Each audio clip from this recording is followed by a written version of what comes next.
Assalamualaikum warahmatullahi wabarakatuh. Bertemu kembali bersama saya Erwin Eka di channel Spiritualpreneur.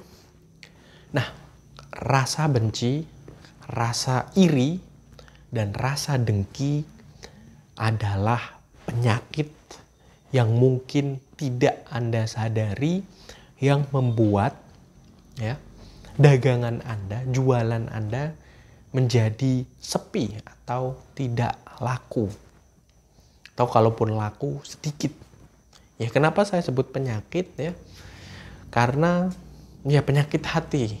Sifatnya mungkin tidak menyerang Anda secara fisik, secara langsung ya terlihat. Tapi sebetulnya kalau mau dikaji lebih lanjut, hal tersebut bisa saja menyerang fisik Anda. Banyak orang yang memiliki dendam, amarah, kemudian menimbulkan penyakit dalam bentuk fisik berupa tekanan darah yang tinggi, stres, ya, terus kemudian memunculkan kondisi yang menyerang fisik semacam seperti insomnia, kehilangan nafsu makan, dan lain sebagainya.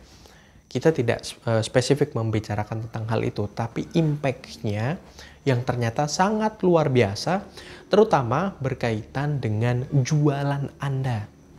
Ketika Anda iri terhadap seseorang yang mungkin lebih sukses daripada Anda.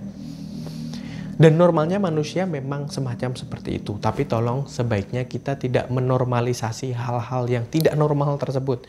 Ya, jadi umumnya atau sebagian besar orang ketika terjadi semacam seperti itu, ya, atau hal semacam seperti itu yang terjadi secara berjamaah, misalnya iri dan lain seterusnya, gitu ya, jangan dijadikan pembenaran. Kita latih dari diri kita terlebih dahulu. Mungkin ada rasa sekilas saja dan ya, seperti saya bilang, terkadang itu manusiawi, tapi terus kemudian kita ubah. Kita bisa beristighfar ketika terjadi rasa iri, sekilas begitu ya, beberapa saat, terus kemudian kita ubah. Setelah kita beristighfar, kita ucapkan astagfirullahaladzim, terus kemudian kita ubah menjadi, nah saya juga harus bisa. Misalnya seperti itu. Atau kebencian, karena mungkin ya, mereka pernah melakukan suatu kesalahan ya, sehingga membuat kita marah, kita benci. Ya, ketika kita merasakan sejenak amarah tersebut, ya kita manusia memang diberikan hawa nafsu, termasuk dalamnya amarah ya. Tidak apa-apa. Ya, kita berikan kesempatan amarah tersebut untuk sejenak ada. Terus kemudian sekali lagi kita beristighfar, memohon ampun kepada Allah. Terus kemudian sambil misalnya kita menghirup nafas dalam-dalam, dan kita ubah kebencian tersebut, misalnya kesalahan tersebut. Belajarlah dari kesalahan itu. Sebisa mungkin kita tidak melakukan kesalahan yang sama. Terus kemudian ya, apa yang mereka lakukan, kadang orang ya salah dalam konsep memaafkan. Mereka merasa memaafkan adalah membenarkan perbuatan yang salah tersebut. Tidak. Memaafkan adalah kita melepas emosi negatif. Kita melepas kebencian tadi. Perbuatan mereka tetap salah.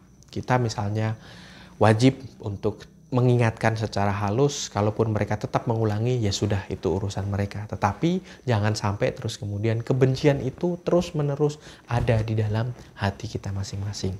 Nah, seperti itu ya.